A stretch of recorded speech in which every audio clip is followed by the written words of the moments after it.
제 자산이 2배가 되려면 엄청 오랜 시간이 필요해요. 그래서 이걸로는 도저히 안 되겠다.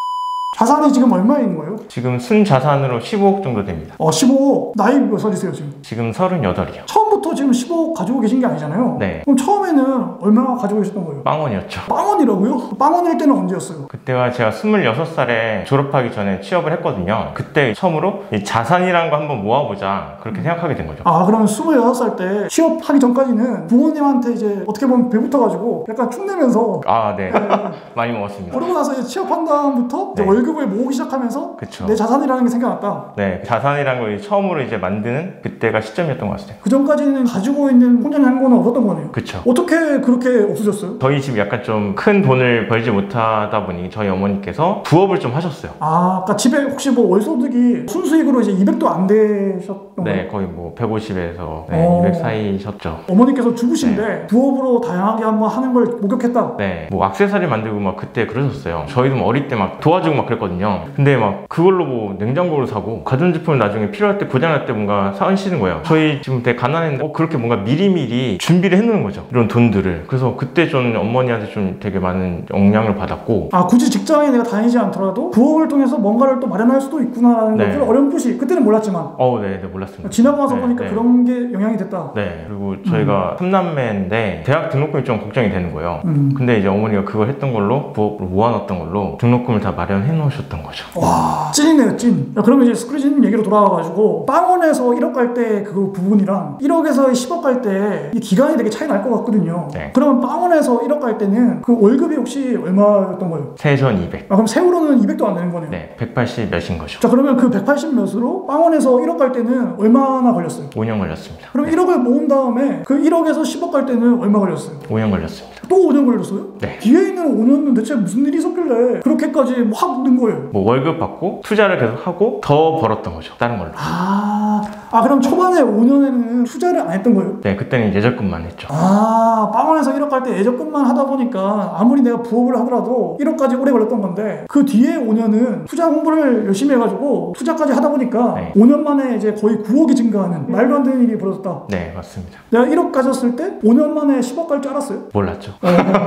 빵원에서 시작해가지고 첫 취업해가지고 15억까지 갔던 네. 이야기를 오늘 다 이제 공개해 주실 거예요? 네, 그럼요. 월급이랑 부업까지 해가지고 한 달에 지금 순소득으로 들어오는 게 평균 흐름이 얼마인 거예요? 지금 월급이랑 월급의 소득까지 다 합해서 이제 월별로 나누면은 매달 한 1,000만 원 정도 됩니다. 순소득으로 그냥 1,000씩 들어온다고요? 네, 맞습니다. 처음부터 1,000은 아니었을 거 아니에요? 절대 아니죠. 저는 26살 때 첫 취업했어요. 그때 월급 얼마였어요? 180 얼마 찍혔던 것 같아요. 180씩 받으면서 어떻게 모아 나가는 거예요? 일단 1, 2년 차까지만 해도 그땐 그냥 월급만 있었거든요. 월급만 계속 모았죠. 그때는 적금하고 예금하고 다른 사회 초년생분들하고 같은 패턴으로 했었어요. 적금과 예금은 얼마씩 했던 거예요? 제가 벌어들였던 월급에서 70% 이상을 저는 저축 투자했었습니다. 저축 투자라고 했을 때 예적금 통장에다 넣는 건 알겠는데 투자는 뭘 했던 거예요? 투자는 그냥 펀드 투자? 펀드 투자는 수익률 괜찮았어요? 그때는 솔직히 투자에 대해서 막 그렇게 공부를 하지 않고 그냥 이거 괜찮네? 라고 하는 것도 그냥 투자한 거라서 그렇게 좋진 않았어요. 그때 당시에는. 마이너스는 아니었죠? 마이너스는 아니었습니다. 그러면 예적금이 비중이 확 높았던 거고 펀드는 찔끔이었던 거예요? 네, 그때는 솔직히 투자에 대한 자신도 없었고 그때 당시에는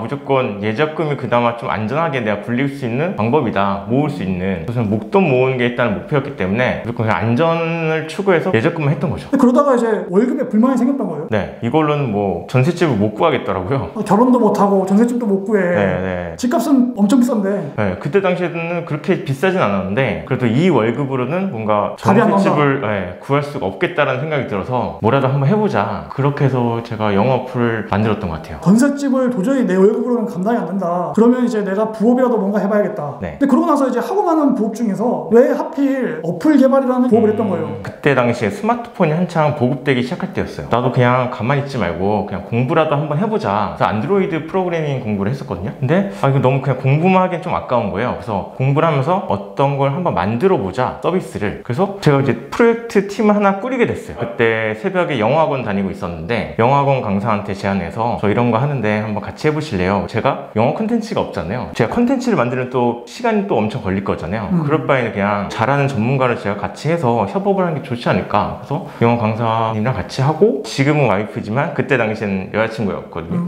여자친구가 이제 일러스트를 했어갖고 같이 같이 일러스트하고 그런 식으로 해서 뭔가 팀을 꾸리게 된 거죠. 네. 그러면 회사에서의 업무가 개발이었던 거예요? 회사에서 업무는 개발은 아니에요. 다른 쪽에 있거든요. 비개발이에요. 아, 그러면 개발 아닌데 어플 같은 거 만들려면 전문적인 어떤 게 있어야 되는 거 아니에요? 네, 제가 대학교 때 프로그래밍 좀 배우긴 했었거든요. 그래서 어느 정도 좀 지식은 있어갖고 쉽게 좀 접근할 수 있었던 것 같아요. 그 당시에는 지금처럼 부업 열풍이 물론 시절이 아니었기 때문에 부업이 다양하지 않았으니까 그 와중에 맞아요. 내가 할 수 있는 게 그나마 앱 개발을 할 수도 있겠다. 근데 영어 어플 같은 경우에는 내가 영어를 못하니까 영어 강사, 다니던 영어 학원에 강사 섭외해가지고 넣고 여자친구 그림 잘 그리니까 여자친구한테 부탁해가지고 넣고 해서 그래서 수익이 났어요. 네, 수익이 많이 났고 그때 당시에 저희 영어 어플이 앱스토어 인기 유료 탑5 안에 들어갈 정도로 좀 꽤 많은 수익이 났었습니다. 그럼 그때 어플로 얼마 번 거예요? 총 한 3천만 원 정도 수익이 났습니다. 그때. 순수익 3천만 원? 네. 그걸 나눈 거예요 이제? 네. 얼마씩 나오는 거예요? 퍼센티지는 약간 좀 기여도에 따라 좀 달라서 맨 처음에 저희가 정했던 그 비중에 따라서 좀 나눈 거죠. 그래서 그 다음에 저희가 뭐 시리즈를 계속 냈었어요. 1탄 나오고 2탄 나오고 3탄 나오고 이런 식으로 해서 저희가 뽑아냈던 거죠. 그럼 첫 어플로는 3천만 원을 벌었고 그 중에 그분들 한 거는 이제 프라이버시가 있으니까 스코리지님은 얼마 가져간 거예요? 저는 그냥 1,000 이상은 가져갔던 것 같아요. 그럼 두 번째, 세 번째도 계속 1,000씩 가져간 거예요? 토탈에서 3,000이거든요 이게. 그냥 시리즈 그냥 다 나가고 나간 거 다 합해서 3,000. 그러니까 한 어플로가 아니라 시리즈 어플 다 합쳐가지고 3,000인 거고 그 중에서 1,000을 내 몫으로 가져갔다. 네. 그래서 한번 이제 만들고 나면은 이게 어렵진 않는 거예요. 각자 이제 뭔가 각각 패턴 있고 그렇게 시간을 많이 투여하지 않아요. 각자 맡은 거에서 하고 시리즈 또 내고 이런 식으로 했던 거죠. 그렇게 해가지고 내가 월급이 100대 후반이 실수령액이니까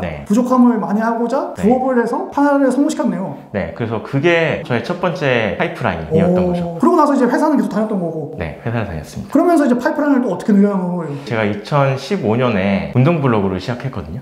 블로그를 개설했는데 운동 블로그를 했다? 네. 제가 그때 운동을 정말 좋아했었고 또 재능이 좀 있었어요. 저도 많이 공부를 했었고 주위 사람들한테 제가 운동을 좀 알려주기도 했었거든요. 그래서 그냥 내 주위 사람들한테만 알려주는 것보다는 블로그를 하나 열어서 좀 더 많은 사람들이 운동을 좀 제대로 배울 수 있게 그런 식으로 했으면 좋겠다 해서 운동 블로그 열게 된 거죠. 그럼 이제 운동 블로그를 열면서 그게 어떻게 이제 수익화가 된 거예요? 일단 블로그로 돈을 벌 수 있는 방법이 정말 많거든요. CPC, CPA, CPS 이런 식으로 다 있는데 CPC는 이제 많은 분들이 구글 애드센스를 떠올리실 텐데 광고를 보고 이제 클릭했을 때 저한테 돈이 들어오는 거죠. 그리고 CPA는 보험 상담 신청 같은 거 있잖아요. 이 사람이 내 글에서 들어와서 신청을 하면은 이제 저한테도 뭐 커미션이 좀 떨어지는 거고. 내 블로그를 몸통으로 해서 광고를 붙이건 뭘 붙이건 해서 그것들을 클릭하면 어쨌든 돈이 들어온다. 네, 제가 뭐 글을 마케팅 글쓰기를 써서 이 제품에 대해서 홍보를 하거나 이 서비스에 대해서 홍보를 해서 내 글을 통해서 그 사람이 뭔가 신청하거나 물건을 사는 경우에 저한테 커미션이 떨어지게 되는 거죠. 그럼 퇴근 후에 그 블로그 계속 운영했던 거예요? 네, 맞습니다. 그럼 그걸로는 이제 얼마 계속 들어온 거예요? 총 누적 3천만 원 정도. 그 기간이 중요하잖아요. 2년에 3년 정도 걸렸던 것 같아요. 그때는 크게 저의 노력이 많이 들어가지는 않았던 것 같아요. 거기서 하루에 뭐 4시간씩 한다거나 그런 건 아니었기 때문에 저는 그 정도 수입도 저는 만족을 했었던 것 같아요. 그때. 그럼 퇴근 후에 어쨌든 12시간이 있는데 이걸로 노느니 그쵸. 그때 헬스장을 다녔던 거예요? 네. 그러니까 헬스장 다니면서 내가 익혔던 그 운동 노하우들을 블로그에 남기면서 사람들이 계속 유입이 됐고 그쵸. 그러면서 거기다 광고를 붙여가지고 돈을 벌기 시작했고 이게 한 2, 3년 정도 이제 쌓이니까 뒤돌아보니까 거의 한 3, 4천 정도? 네, 맞습니다. 그 정도의 돈이 이제 들어왔다. 네, 그래서 맨 처음에는 블로그 하면은 방문자 수가 거의 없거든요. 뭐 하루에 10명 들어오면 진짜 많이 들어오는 거예요. 근데 이게 계속 누적이 되면은 제 글에서 들어오는 유입자 수들이 계속 늘어나요. 그러면 이 정도 되면 내가 뭔가 해봐도 되겠다라는 생각이 들 텐데 저한테 광고를 주는 사람들은 없을 거잖아요. 그래서 저는 어떤 방식을 썼냐면 저에 대한 블로그 소개 글을 PPT를 작성해서 닭가슴살 업체라든지 이런 식으로 제가 그냥 맨 하단에 보면은 이메일 주소 항상 다 있어요. 고객센터. 제가 다 뿌리고 다녔어요. 제가 이메일 보내서 제가 직접 홍보를 했던 거죠. 주말에 거의 그런 식으로 보냈었고 연락 안 오면 그냥 그만인 거고 연락 오면은 일단 맨 처음에 저는 돈을 안 받았어요. 홍보를 할 때. 맨 처음 또 다른 사람들과 약간 좀 차별화를 좀 둬야겠다. 그래서 돈을 안 받고 어느 정도 이제 저의 홍보 효과가 좀 났을 때 이분들이 그냥 알아서 돈을 주게 되어 있어요. 네, 그런 식으로 저는 썼던 거죠. 회사는 계속 안 하시고 네. 회사는 계속 유지하시면서 본업에서 나오는 월급은 계속 받아 드시면서 네, 맞습니다. 그러면서 이제 부업의 파이프라인을 늘려나갔다. 네, 회사를 그만두는 거는 저는 좀 아니라고 생각해요. 왜냐면은 회사를 그만두게 되면 되게 조급해지게 돼요. 월급이라는 이 안정적인 울타리 안에서 없어지는 거기 때문에 일단 이 기본적인 소득이 있어야지 제가 월급에 소득을 해도 뭔가 조급함 없이 내가 계획했던 것대로 차근차근 갈 수 있게 되는데 만약에 월급이 없게 되면은 제가 맨 처음에 초기에 계획했던 거랑 다르게 가요. 너무 조급해서 일단 지금 돈이 급하니까 돈을 일단 바라게 되는 거죠. 어떻게든. 그러니까 투자할 수 있는 기간들이 좀 필요한데 당장 돈이 안 들어오니까 자꾸 뭔가 무리수를 두게 된다는 거잖아요. 그렇죠. 일단 브랜드는 이제 인지도를 쌓는 작업이 필요한데 그 작업을 뭔가 생략하게 되고 바로 돈 벌려고 하는 게 있는 거죠. 그러면 그렇게 해가지고 일단 파이프라인을 월급 받으면서 처음에는 이제 어플 개발 부업을 통해 가지고 돈을 벌고 그 다음에 블로그 운영 혼자 해가지고 돈을 벌고 그 다음에 또 이제 어떻게 파이프라인을 운영했어요? 일단 블로그를 이제 어느 정도 할 수 있게 되면은 이런 생각을 하게 돼요. 다른 플랫폼을 좀 확장을 해볼까. 페이스북 페이지도 제가 하나 만들어서 운영하고 인스타그램도 운영하고 그때는 빙글이라는 SNS가 있었거든요. 네. 그것도 이제 운영해서 점점 저의 채널들을 확장시켜 나갔던 거죠. 그래서 그 채널을 확장시켜서 어떻게 보면 선순환적인 플랫폼을 만들라고 저는 사람들한테 항상 그러거든요. 네. 이 플랫폼을 계속 돌고 돌게 만드는 거예요. 페이스북 페이지 들어온 사람이 제 블로그에 또 유입하게 하고 뭔가 이런 식으로 제 컨텐츠 안에 계속 이분들이 돌게끔 만드는 거예요. 페이스북도 이제 광고를 해주면서 돈을 받기도 하고 그런 식으로 했었죠. 블로그를 메인으로 삼아서 다양한 SNS로 확장해가지고 그 광고 홍보비를 받아가지고 결국에는 이제 또 부업으로 돈을 벌었던 거네요. 네. 처음에 26살 때 빵으로 시작했잖아요. 네. 그러면 언제 이제 1억이 되신 거예요? 1억은 제가 31살 때 결혼할 때쯤 1억 정도 모았어요. 그래서 그때는 1억 모으는데 5년이나 걸렸거든요, 제가. 네네. 어떻게 보면 길지도 않고 짧지도 않은 기간인데 그때 이제 5년 동안 모아서 제가 전셋집을 하나 구했죠. 그래서 이제 결혼을 하고 전셋집을 하나 세팅하고 나니까 그 다음부터 이제 들어오는 돈은 어디에 뭔가 묶이지 않고 제가 굴릴 수 있게 되겠더라고요. 네, 하나 세팅해 놓으니까. 그러니까 처음에 이제 전셋집 1억 구할 때까지만 하더라도 일단 내가 이제 부모님 집을 떠나서 그쵸. 누워서 이제 잘 곳은 필요하니까 네. 그거에 너무 몰빵하느라고 다른 데다가 투자 안 하고 어떻게든 모아서 전셋집 구하자 이게 너무 강했는데 네, 맞습니다. 막상 구하고 나니까 내가 이제 들어오는 돈이 잘 곳은 있으니 딴 데다가 내가 투자를 해봐야겠다 인사이트가 좀 생겼다는 거잖아요. 네. 자 그러면 여기서 중요한 게 부업만 하기에도 바빠 죽겠는데 부업 플러스 투자까지도 해야 된다. 네, 맞습니다. 그럼 회사원이 투자를 꼭 해야 되는 이유는 뭐죠? 이게 투자를 왜 해야 되냐면 은행 금리만 보더라도 지금 뭐 거의 0.5% 기준금리고 뭐 많이 받았지 1.몇 %이잖아요. 1.5% 제 자산이 2배가 되려면 엄청 오랜 시간이 필요해요. 그래서 이걸로는 도저히 안 되겠다. 투자를 저는 시작하게 됐거든요. 그래서 맨 처음에 저는 펀드 투자부터 먼저 했었어요. 펀드 투자를 예전에 했었지만 좀 제대로 공부하고 투자한 거 아니어서 제가 개별 종목을 보는 눈은 낮은 것 같고 그래서 일단 펀드 투자 정리식으로 저는 투자를 했었거든요. 네, 그렇게 하다가 제가 이제 2019년부터 좀 제대로 된 주식 투자 공부를 하게 됐어요. 이제 주식 투자는 2년 좀 넘었죠. 그때 정말 엄청 공부했던 거야. 평일에 하루에 4시간, 주말에는 거의 8시간.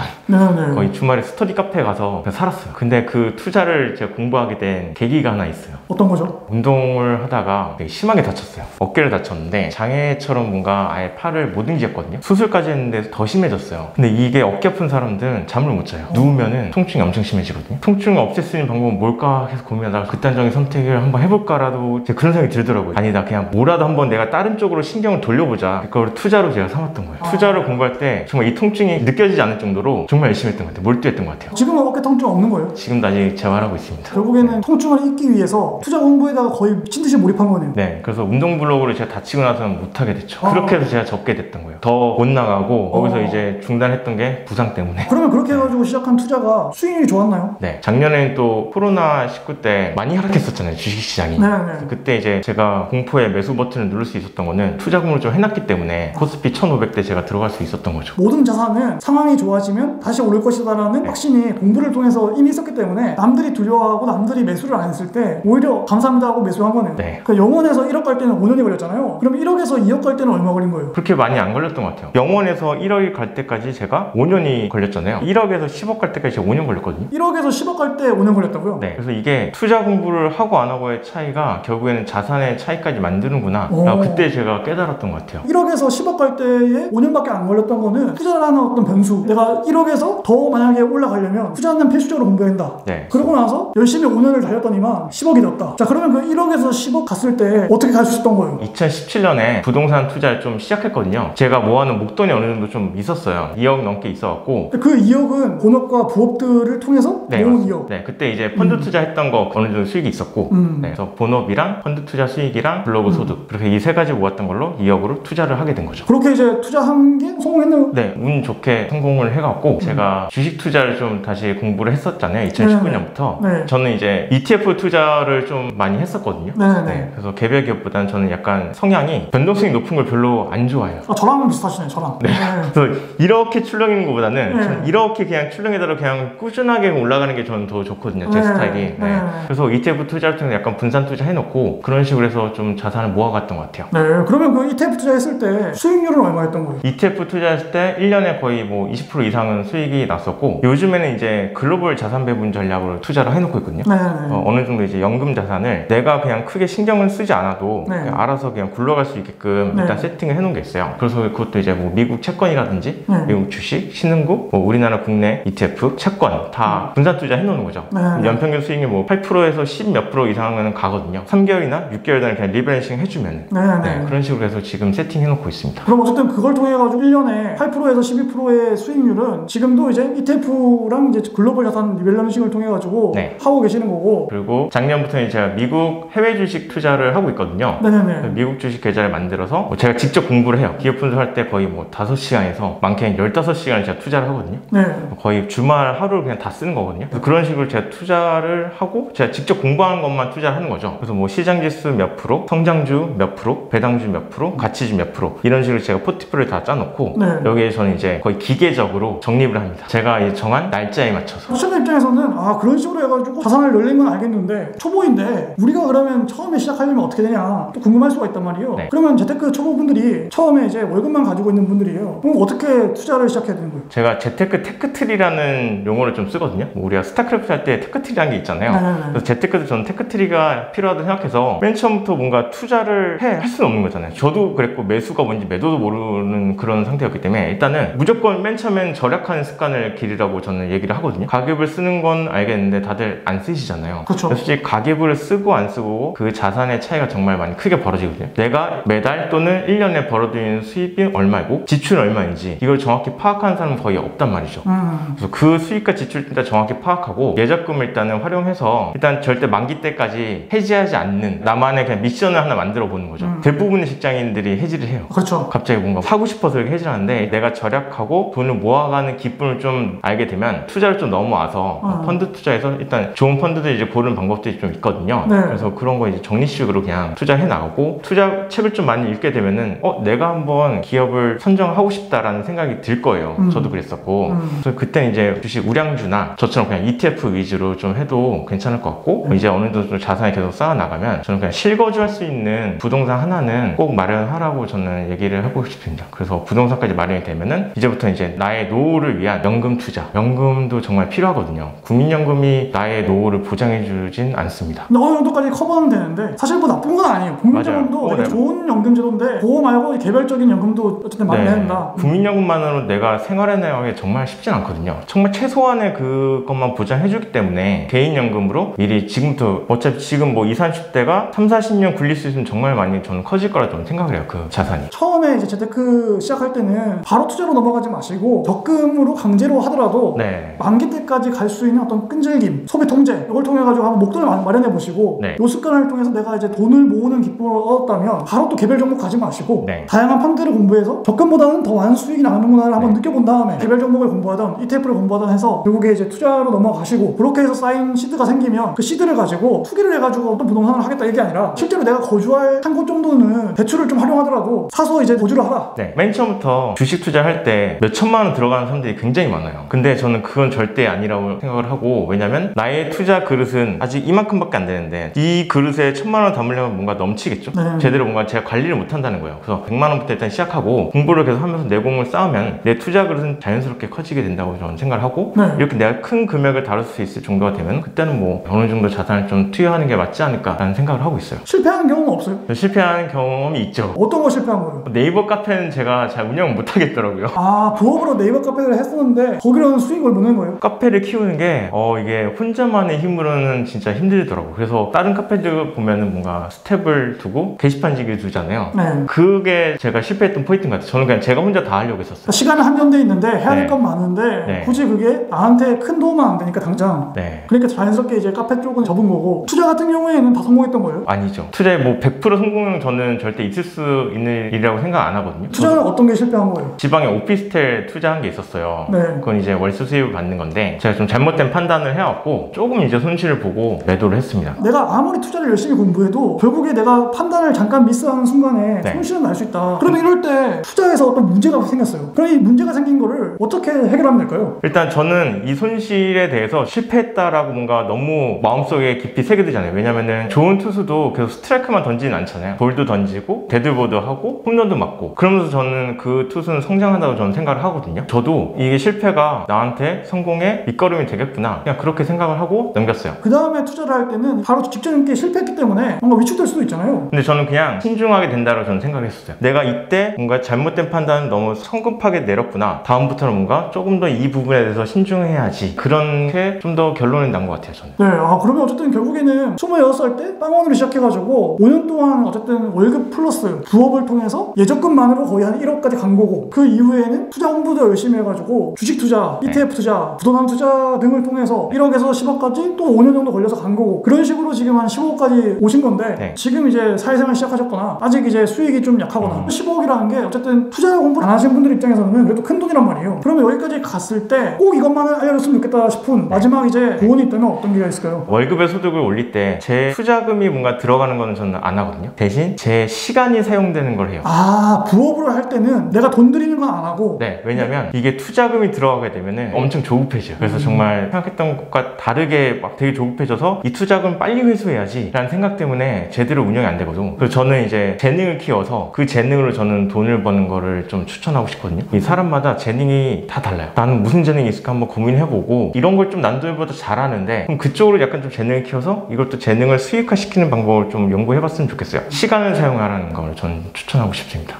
부업을 할 때는 시간을 들여서 벌 수 있는 걸 해야지, 돈이 그렇죠. 들어가서 뭔가 할 수 있는 걸 하면 조급해져서 망한다. 왜냐면 시간을 사용해서 실패했더라도 저는 제 자산을 잃은 게 아니잖아요. 그렇죠. 그냥 제 주말에 약간 쉬지 않고 놀지 않고 그 시간을 저는 그냥 투자를 했던 거기 때문에 저한테 이거 어떻게 보면 그냥 경험이 될 수 있어요. 그거를 저는 추천하고 싶습니다. 오늘 이렇게 또 이제 먼 길 오셔가지고 빵원에서 시작해가지고 15억까지 갔던 이야기들 들려주셔가지고 진심으로 감사드리고요. 오늘 이렇게 긴 시간 함께 해주셔가지고 진심으로 감사드립니다. 저희는 다음에도 더 유익한 얘기로 찾아뵙도록 하겠습니다. 감사합니다.